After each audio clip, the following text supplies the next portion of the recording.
Welcome back, everybody. Thank you for joining us again for our daily Bible reading time. And this is day 281 of our chronological journey through the Bible in a year. And this time we're going to cover John chapter 5. So if you're ready, let's begin. The third sign, healing the sick, chapter 5. After this, a Jewish festival took place, and Jesus went up to Jerusalem. By the sheep gate in Jerusalem, there is a pool called Bethesda in Aramaic, which has 5 colonnades. Within these lay a large number of the disabled, blind, lame, and paralyzed. One man was there who had been disabled for 38 years. When Jesus saw him lying there and realized he had already been there a long time, he said to him, "Do you want to get well?"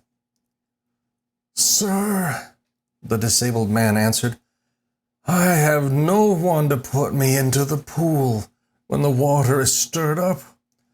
But while I'm coming, someone goes down ahead of me." "Get up," Jesus told him. "Pick up your mat and walk." Instantly, the man got well, picked up his mat, and started to walk. Now that day was the Sabbaton. And so the Jews said to the man who had been healed, "This is the Sabbaton. The law prohibits you from picking up your mat." He replied, "The man who made me well told me, 'Pick up your mat and walk.'" "Who is this man who told you, 'Pick up your mat and walk'?" they asked. But the man who was healed did not know who it was, because Jesus had slipped away into the crowd that was there. After this, Jesus found him in the temple and said to him, "See, you are well. Do not sin anymore, so that something worse doesn't happen to you." The man went and reported to the Jews that it was Jesus who had made him well. Therefore, the Jews began persecuting Jesus because he was doing these things on the Sabbaton. Honoring the Father and the Son. Jesus responded to them, "My Father is still working, and I am working also." This is why the Jews began trying all the more to kill him. Not only was he breaking the Sabbaton, but he was even calling God his own Father, making himself equal to God. Jesus replied, "Truly, I tell you, the Son is not able to do anything on his own, but only what he sees the Father doing. For whatever the Father does, the Son likewise does these things. For the Father loves the Son and shows him everything he is doing, and he will show him greater works than these, so that you will be amazed. And just as the Father raises the dead and gives them life, so the Son also gives life to whom he wants. The Father, in fact, judges no one, but has given all judgment to the Son, so that all people may honor the Son, just as they honor the Father. Anyone who does not honor the Son does not honor the Father who sent him." Life and judgment. Truly, I tell you, anyone who hears my word and believes him who sent me has eternal life, and will not come under judgment, but has passed from death to life.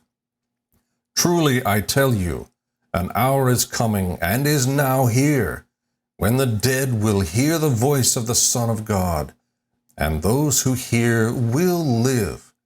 For just as the Father has life in himself, so also he has granted to the Son to have life in himself. And he has granted him the right to pass judgment, because he is the Son of Man.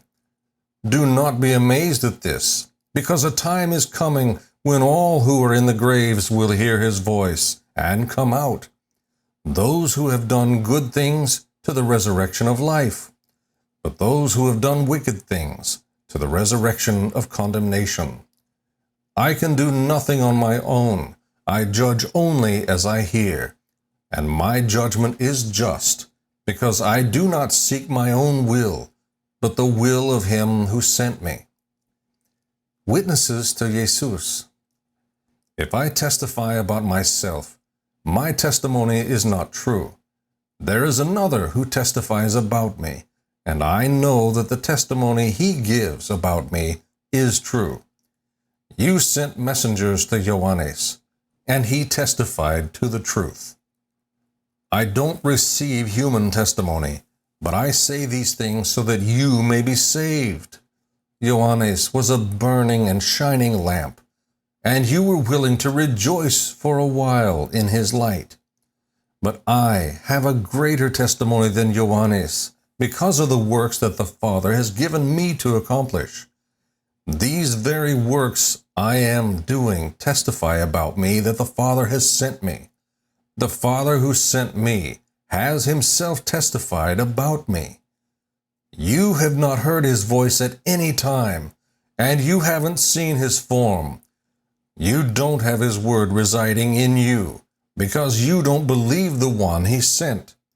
You pore over the scriptures because you think you have eternal life in them, and yet they testify about me. But you are not willing to come to me so that you may have life. I do not accept glory from people, but I know you, that you have no love for God within you. I have come in my Father's name, and yet you don't accept me. If someone else comes in his own name, you will accept him. How can you believe, since you accept glory from one another, but don't seek the glory that comes from the only God? Do not think that I will accuse you to the Father. Your accuser is Moses, on whom you have set your hope. For if you believed Moses, you would believe me, because he wrote about me. But if you don't believe what he wrote, how will you believe my words? May the Lord bless the reading and study of his word.